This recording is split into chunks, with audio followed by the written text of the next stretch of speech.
Welcome, everyone. Today we're going to discuss uh, around the paper, The Algorithmic Origins of Life by Sarah Mary Walker and Paul C. Davies. And this paper touches a very broad question that has been dealt with since antiquity, which is what differs the living from the non-living. And we have touched this question on different occasions. In artificial life also tries to address this question. Some parts of biology also, but I would say that the majority of biology just assumes life and tries to understand it as it is. But then there's this big question: how did life evolve, or how did it arise? Why is it so different from chemistry, from physics? So of course, since it's difficult to explain, this has led to different creationist myths in different cultures. I would say most ancient cultures have their own creation myths. And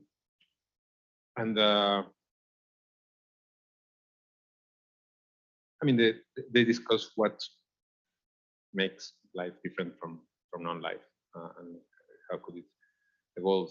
So if anyone would like to comment on what they found interesting or revealing perhaps, or something you might disagree with the paper, some ideas that the paper arose in you, and then we can start the discussion from there.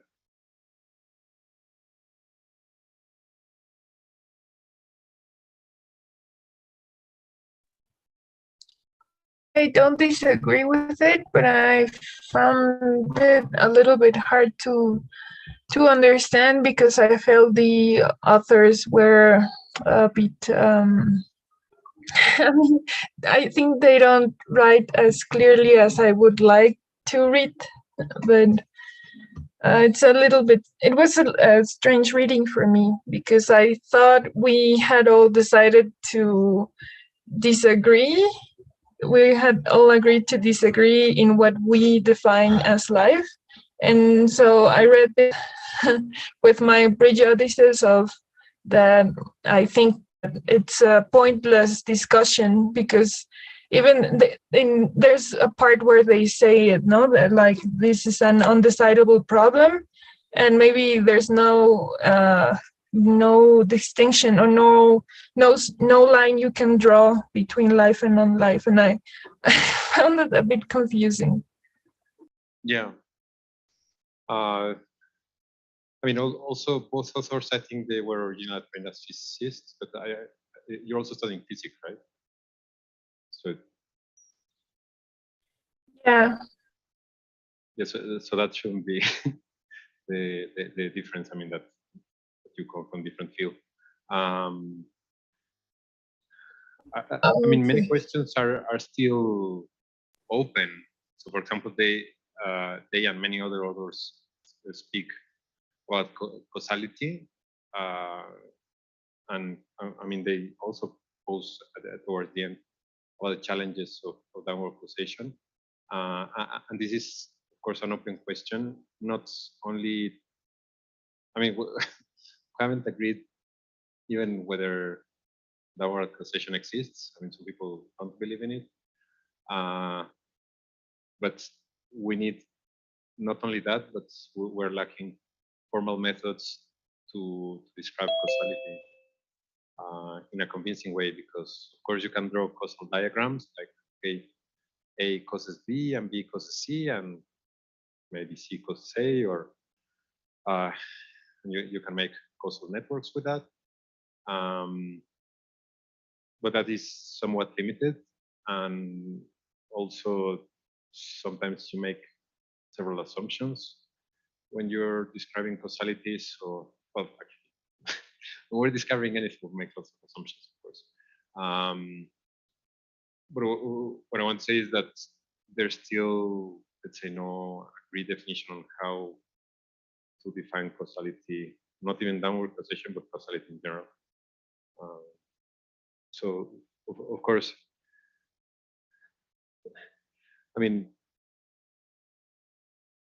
I think they don't attempt to define life, but let's say to discuss that, let's say one of the main differences between the living and the non-living is computation.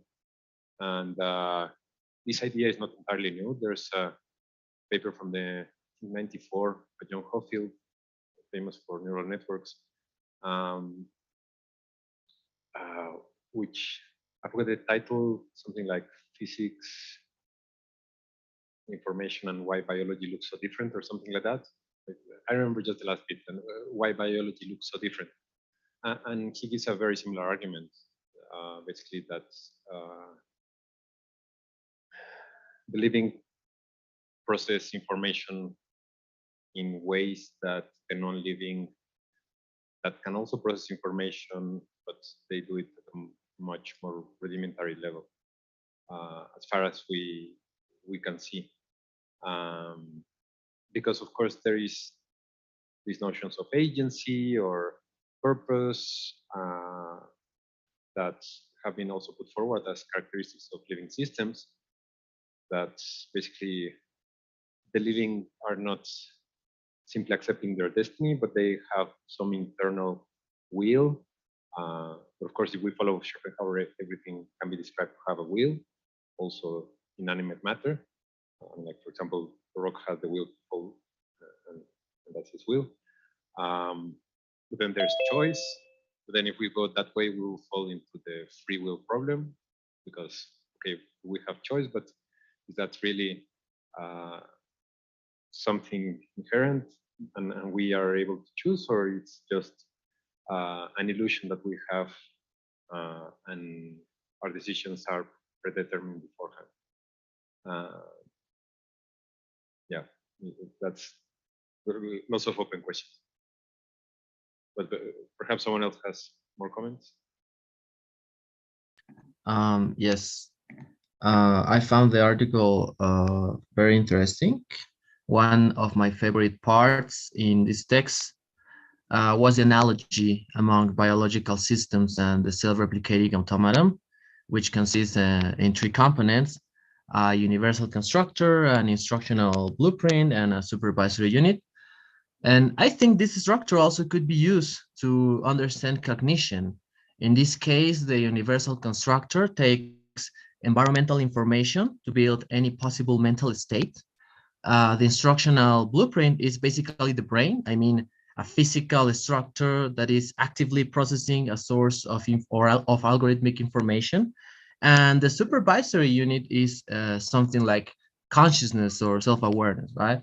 I must admit that these analogies did not come to my mind on their own. I think it is somewhat plausible because one of the metrics Walker proposes to capture how algorithmic information alters the update rules is the phi that Tononi proposes in his integrated information theory, a theoretical framework that was originally created to quantify consciousness. And also my ideas are highly inspired by Ricard Solé's latest paper entitled Evolution of Brains and Computers, the Roads Not Taken. And in this paper, Solé proposed 6 gaps between biological systems, brains, and computational system, computers, right? All these make me think that the brain complexity is not computable, but at the same time, it may be there are analogous transitions between consciousness matter and non-consciousness matter. I mean, this distinction among primitive consciousness, complex consciousness, collective consciousness, and so on. But all this is conjecture, right? So do you know of any research that discusses the non-computability of the brain in terms of information? Yes. Yeah, so let me go back a bit to the beginning of your comment, and then we'll continue with the non-computability of the brain. So last year, in one of the frontier journals, there was a special issue on brain-computer metaphor. I contributed with a paper there, and there were several others.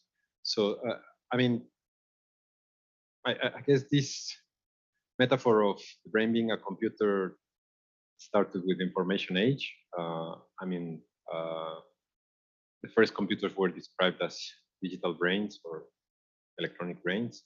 Well, even before computers, some electronic circuits were compared to the brain. And let's say historians of science make the comparison that the industrial age, then the metaphor was like a factory, so the human body as a factory. And let's say now we have new technologies, we use this new technology as a metaphor. And also in the different criticisms that were made against artificial intelligence in the 1980s, which include behavior-based systems and artificial life, and which was the other one, and connectionism. Well, connectionism could be said it's part of artificial intelligence, but it was a criticism against symbolic artificial intelligence. Some of the authors from these counter movements, they would criticize this idea of the brain, not so much, well, the human brain or cognition more generally, not so much as not computer, but as something akin to a von Neumann architecture that divides the processing unit, the CPU, and the memory, which for digital computers is very convenient. So it makes them programmable and has lots of advantages. But we see that in nature, even when we can say that we are processing information, there's no difference between processing and memory, and also the difference between hardware and software is also ambiguous. And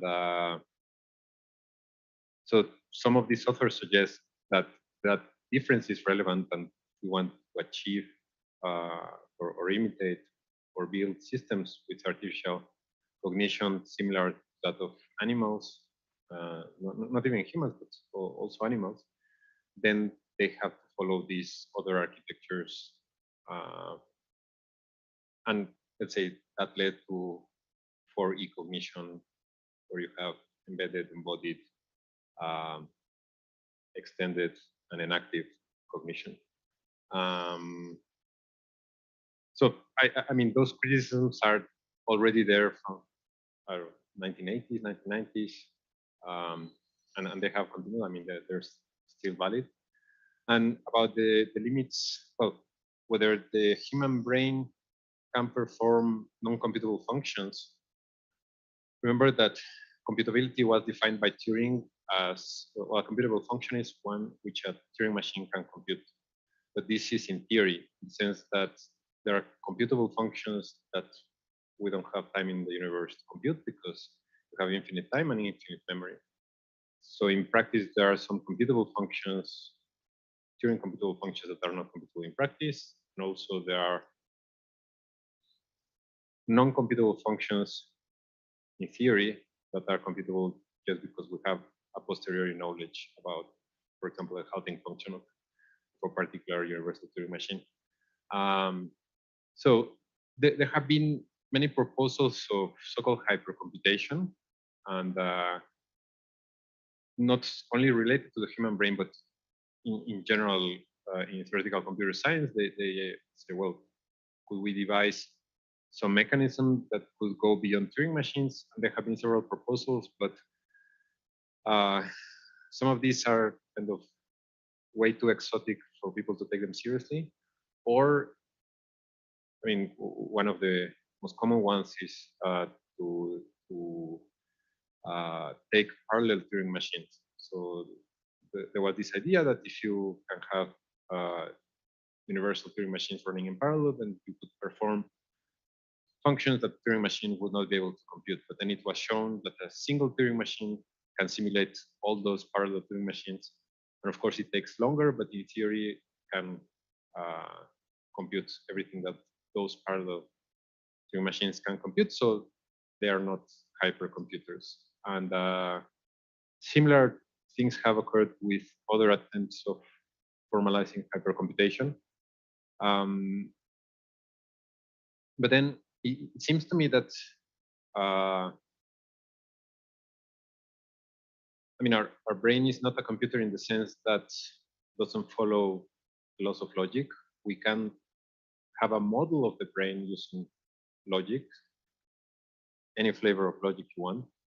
But then what happens is that our brain, let's say, if we decide to describe it with specific logic, then you need to put the axioms of logic in there.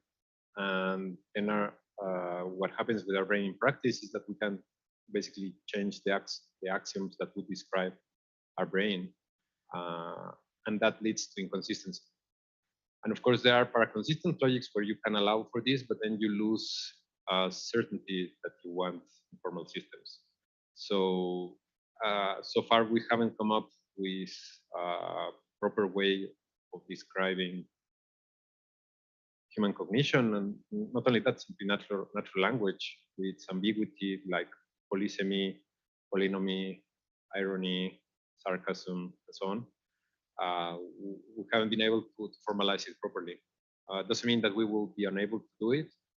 Then the question is, if, I mean, as I see things now, in order to include these things, we would lose some things that we don't want to lose, like certainty, or basically, that I don't know, maybe there is a way, like,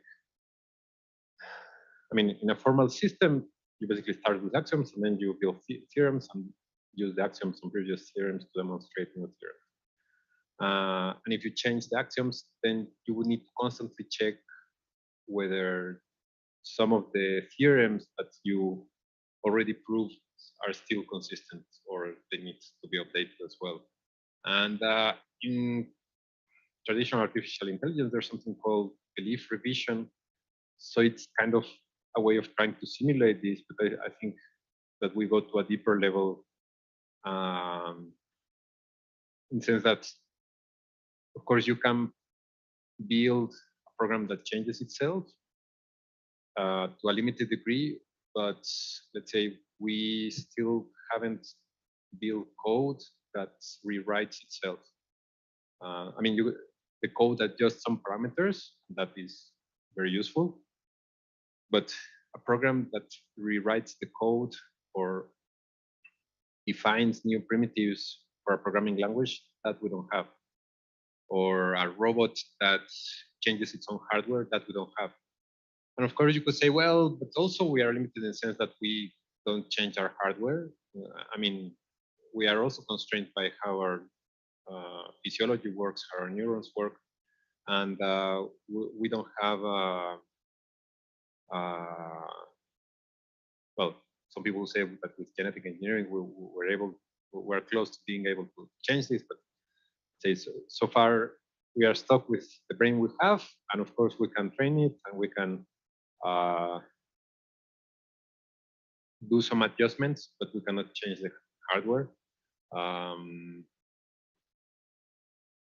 So some people might say, well, if you model it at that physiological chemical level, then you will be able to model all the adaptive richness that human cognition has, and then you could have artificial general intelligence. I mean, I don't have like a strong argument against that, but I don't see it happening this century.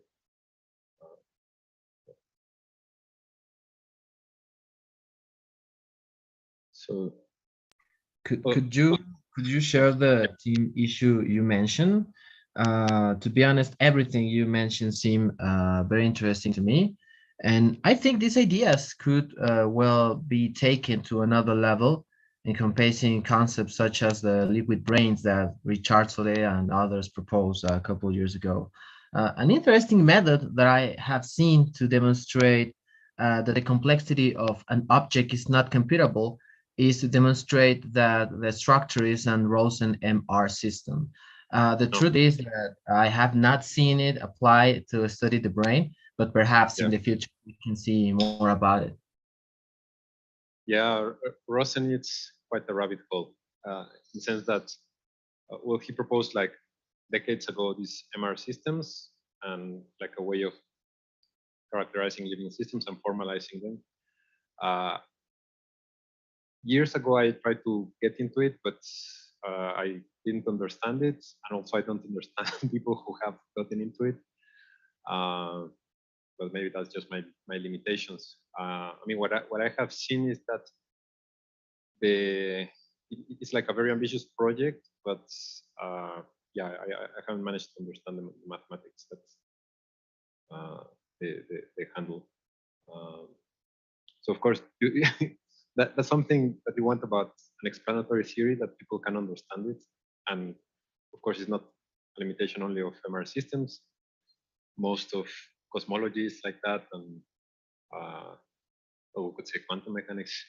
It's a bit like that, and more exotic theories about elementary particles are also difficult to understand by the majority of people. Well, I hope you can share some articles about it. And thank you very much for the answer. Yep. So what he writes wouldn't be that related with Penrose-Hamerhoff idea of computers by the centromers as bigger computational power than Turing machines. I understood well. So if I understand correctly, what you mean in Penrose's book, The Emperor's New Mind, he suggests that in order to describe human cognition, we need to go all the way to quantum mechanics, and then these centromers kind of do that quantum computing. And since traditional computers don't have those abilities, then they will never be able to, let's say, imitate convincingly the human mind. I mean, most of the people I've spoken with about this topic, and we agree on the fact that it's like a big intellectual jump. Like, oh yeah, there's quantum mechanics, and then we don't understand very well quantum mechanics, and that's why we can't understand human cognition. I mean, it might well be that there's quantum phenomena that are relevant for human cognition, but I don't know whether that would be like the whole explanation and formalization, because at the end you can simulate quantum phenomena in a traditional computer. And again, there's this question whether quantum computers are hypercomputable or not. And I don't know the details, but as far as I know, it's still an ongoing discussion, in the sense that if you go to the theory, in theory, a classical Turing machine can simulate a quantum computer, and then it can compute everything that the quantum computer could compute. The question is how long it would take. So the idea of quantum computers is that there are very few computational processes that they can compute linearly, when, let's say, in traditional computers, they grow polynomially or exponentially. So like calculating prime numbers, the prime factors of large numbers. That's a large part of cryptography is based on that.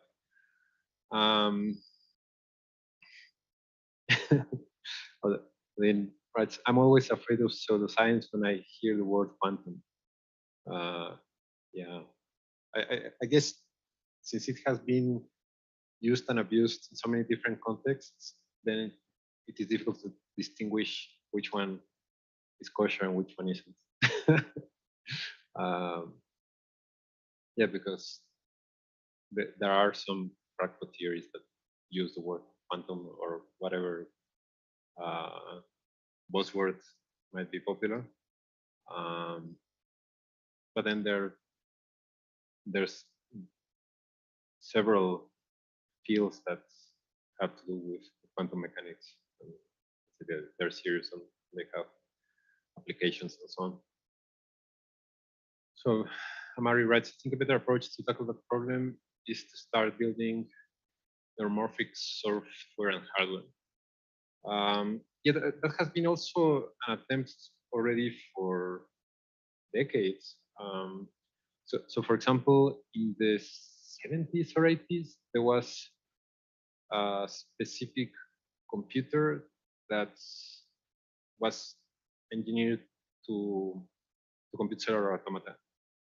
So it was, I forget the name, but compared to the traditional computers, it was very fast because it was optimized, say, for cellular automata specifically.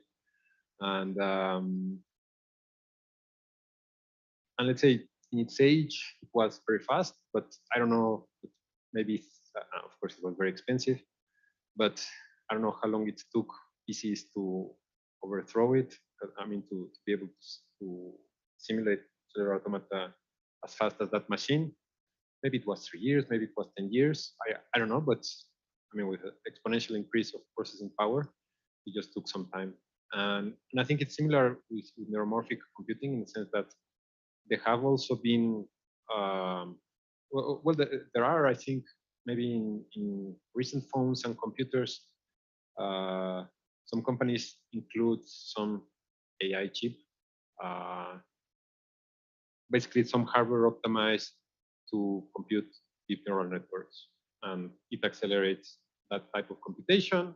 And I mean, it works, but yeah, I mean, it's like processing faster something that you could, that perhaps you would require a supercomputer. Now you can do it in smaller devices. But it's uncertain whether that change, that qualitative change will lead to quantitative change, will lead to a qualitative change. Some people say that it might be, and the proof of that is that deep neural networks existed already, I don't know, for more than 15 years. The computers then and the amount of data then were much more limited to the ones we have now. So their full potential was reached only when, let's say, computing power was strong enough and we have enough data. So some people say, well, we just need more computing power and more data, and then we will reach qualitative changes, let's say, to reach some vague threshold, and then the machines will become conscious. They will take over the world, or some idea like that. I'm of the opinion that so basically this would be like a phase transition, that you heat water and you heat it more and you heat it more, and suddenly you have a gas, which is something completely different, as opposed to building the gas from scratch. I think we need something inherently different to be able to reproduce human cognition, and with the current technology we have, we won't do it. But yeah, I still need to formalize that a bit better. Within Rights Manchester, I think they have building. They are building a neuromorphic computer called Spinnaker. And they were searching for people to program it. And Amari replies, yes, there are only 4 universities in the world with a specialty in neuromorphic computation, and also it's a concept that was created a long time ago. I think it's for age that's beginning to be plausible. Yeah, that's kind of a risk in the sense that if there are, well, every now and then there are new ideas and most of them don't catch up. So it's like it happens with innovation. If you are an early adopter, then you can benefit. Also, for example, people who invested early in computers, they went bankrupt because it was not ready at the time. And it was only, I don't know, after IBM or something. No, there were also other companies, but let's say once the market was mature for computers, then let's say the people who invested at that moment, they earned lots of money, and then many more people invested in computers, and they probably still made some money, but not so much. And you could say the same about other technologies, but for example, about search engines, if you invested early in Google, then you made lots of money, but if you invested early in Alta Vista, you didn't make much money, or Lycos or some previous search engines.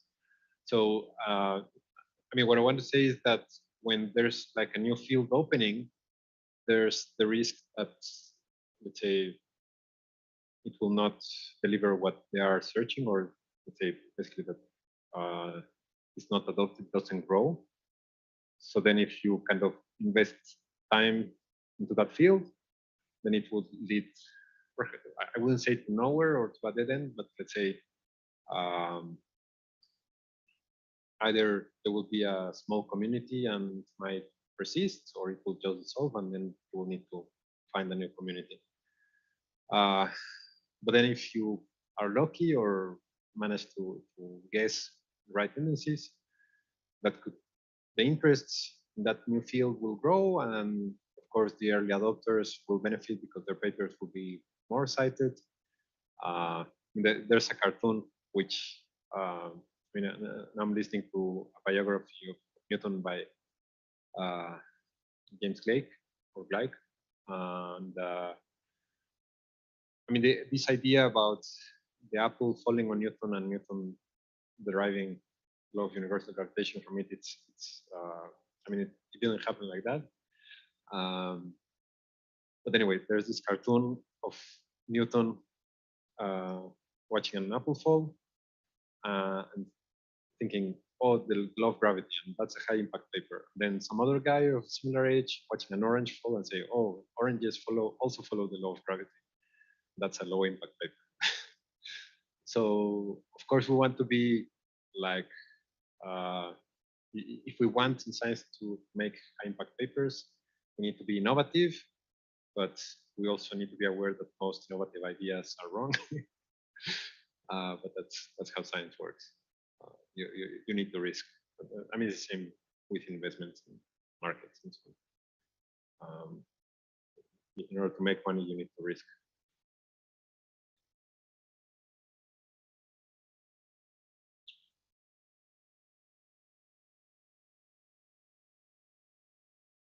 Are there any other aspects of the papers that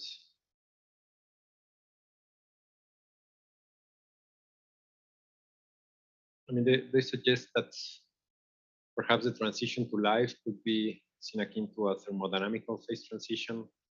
So it's again like, okay, maybe from liquid to gas, or to gas to liquid, or to solid. Could we describe something similar to describe the evolution or emergence of life? And yeah, I mean, there are like two camps, or perhaps not camps, but let's say you can classify different theories in two categories. One, like a sharp transition from non-life to life, and it was like, and suddenly there was life because it fulfilled also conditions. And then I would fall into another category, which is a more gradual definition of life. And I think towards the end, they have an interesting table called the hallmarks of life. And it's just a list: global organization, information as causal agency, top-down causation, analog and digital information processing, laws and states co-evolves, logic structure of a universal computer, low hardware and software roles of genetic material, trivial replication, physical separation of instruction, algorithms from the mechanism that implements them.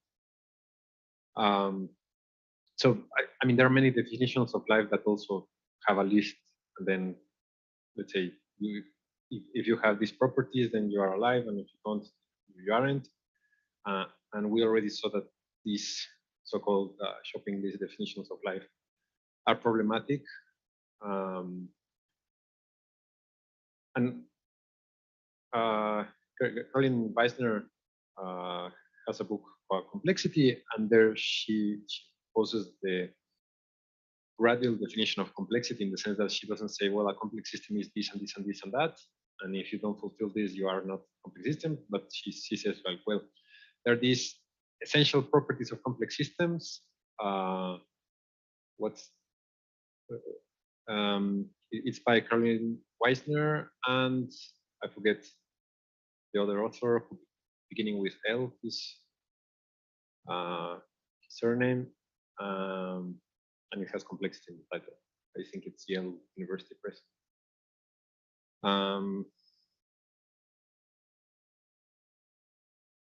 Ladyman, yes. So they say, well, there is this list of properties, and these are the essential properties. If you don't have one of these, then you are not a complete system. But then there are all these other optional properties of complex systems, and some complex systems have them and some don't. And then they go and explain each of the properties. And I think something like that would be useful for biology, in the sense that, okay, if we are speaking about life, for sure we need to have these properties, and maybe we'll have all these other properties, but there are exceptions. And some systems have them, and some will have more, and some will have less. And then if we're interested in the emergence or evolution of life, then if you go to the essential properties, then you will say, well, you are alive once you have all of them.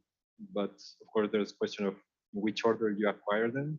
There's these debates about metabolism first or replication first. And it seems there's some evidence that, well, it's still an unsettled question, but they cite this paper by Davies and Satmari. Let me see.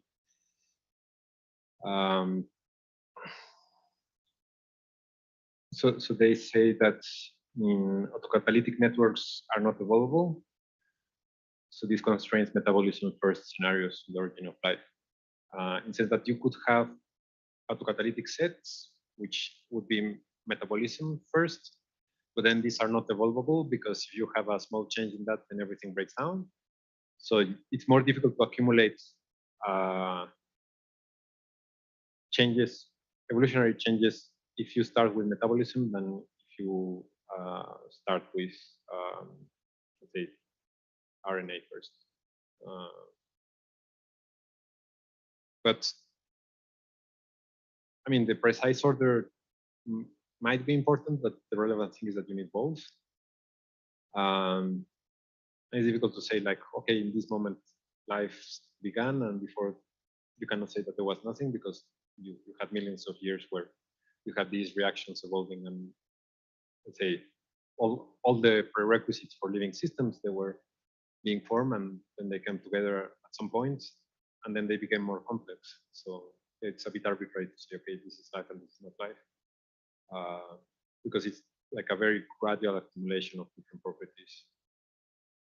Yeah, but at the end, it's arbitrary to say, like, okay.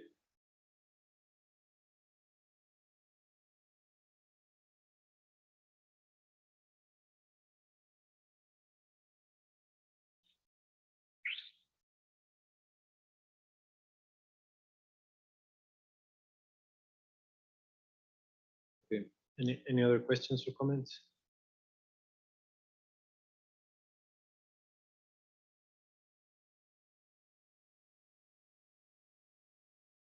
Yep.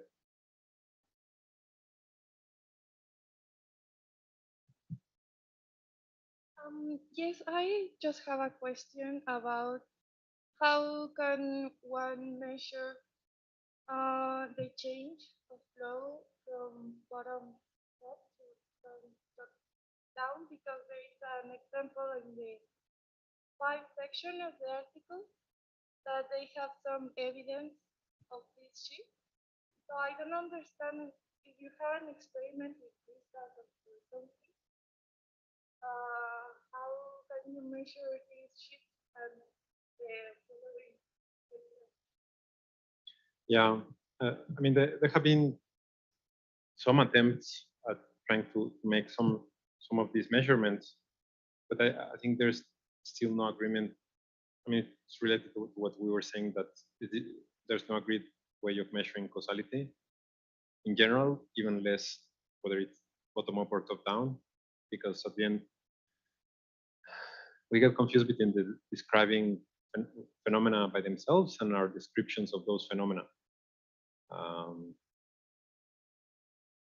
which is, I mean, there's this famous phrase about confusing the map with the territory. And there's this story by Borges where, is it Borges or Italo Calvino? I forget.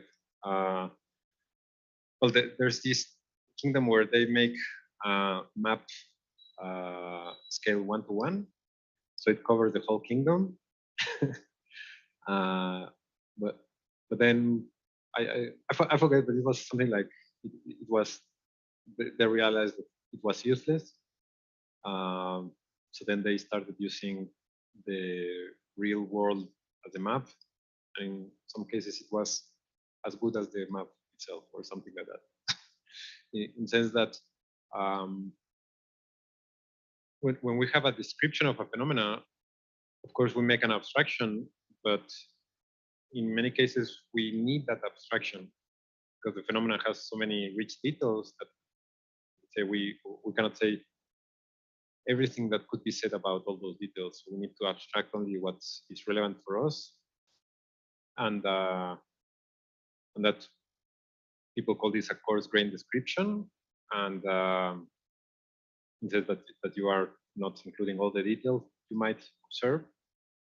And of course, how coarse your description should be, it depends on what are you trying to describe. So yeah, there is no agreed methodology on how to find like an optimal coarse graining, even for a specific purpose. So yeah, I mean, many of the arguments they use could be criticized in the sense that, well, yeah, but you don't define this, or like causality, or yeah, I mean, there are some things that we are still not well defined, but yeah, it's still a process. And I mean, the paper is almost 10 years old, but still there are the questions are recurrent. In other words, we haven't come up with answers. So very probably we will not come with those answers in the next few years.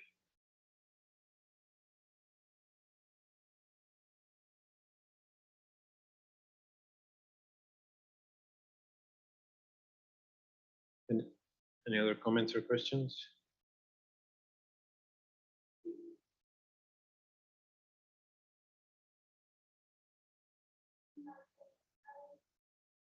Yep. In my text, I just remember our discussion about corruption.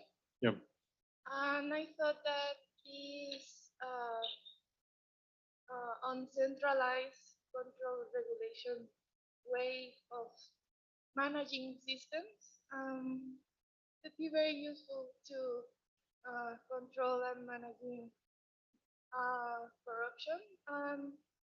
Watching this phenomenon like phase transition in the way that our high-level environment allows some elements, individual elements, achieve other states. Mm-hmm. And I don't know if our mechanisms of anti-corruption have some similarities with this approach. Yeah.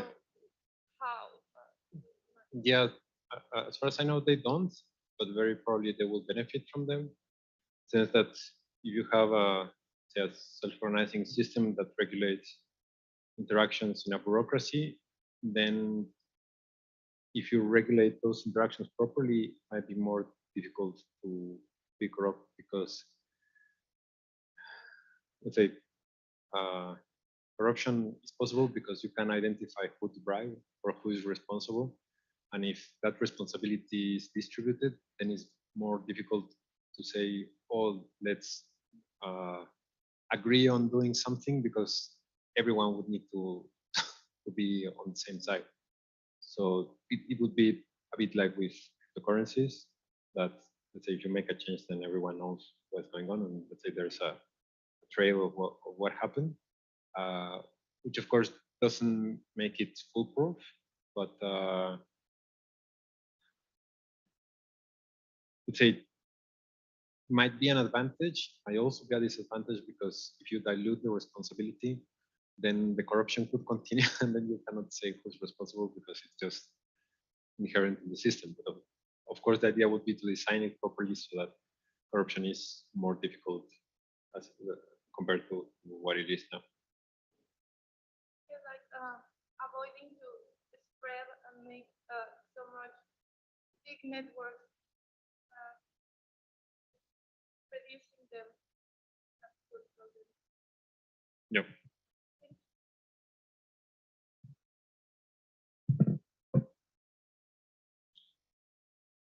I found it interesting that many of the topics that we have discussed along the course, they are kind of echoes or elaborations on ideas that were proposed by Turing, von Neumann, and others, like the 40s, 50s, maybe 60s. And then one might wonder, well, why haven't we managed to go much further than they did, and why they managed to do it at that time? That was precisely the time when computers were being made, and again, that was when we began controlling information at a scale that was impossible before that technology was developed. So that was like a qualitative change in technology, and since then we've had quantitative change in the sense that we have more computing power. But let's say computers are still computers, so yes, we can process more.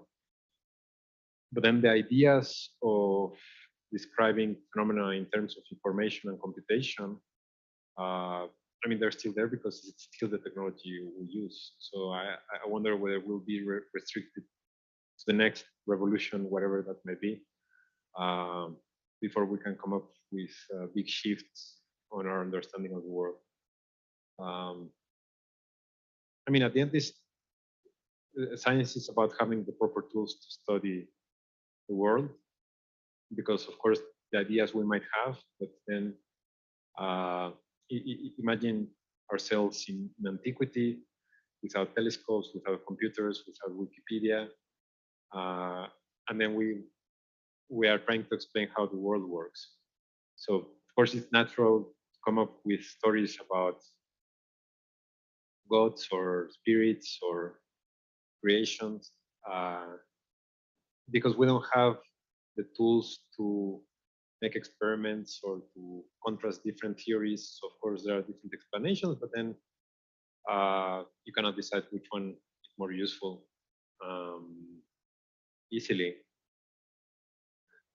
So as our species has developed new technologies, these allow us to make experiments, and these new experiments allow us to study phenomena in ways that we were unable to do. So it's like, imagine perceive a world without vision. Of course you have an idea of the world, but it will be very different. Or imagine that you have X-ray vision, then you would be able to perceive the world in new ways that we are unable to perceive with our current senses. So I guess that as we develop new technologies that allows us to perceive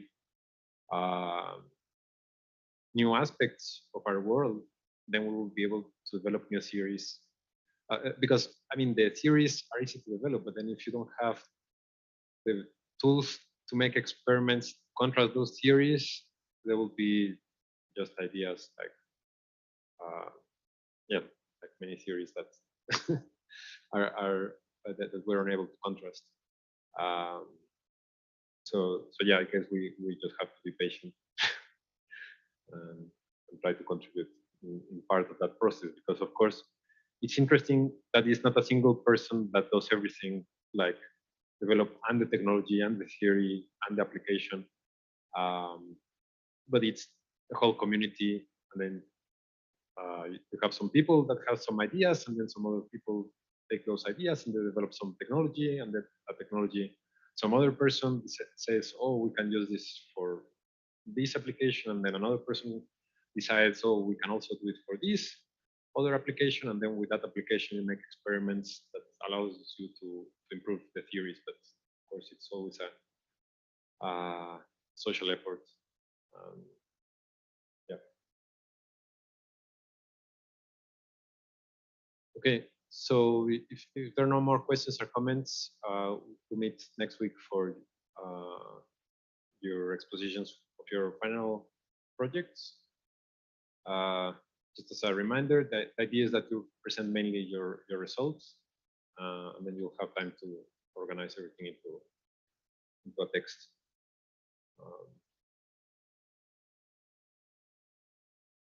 Okay, so enjoy the weekend and see you on Tuesday.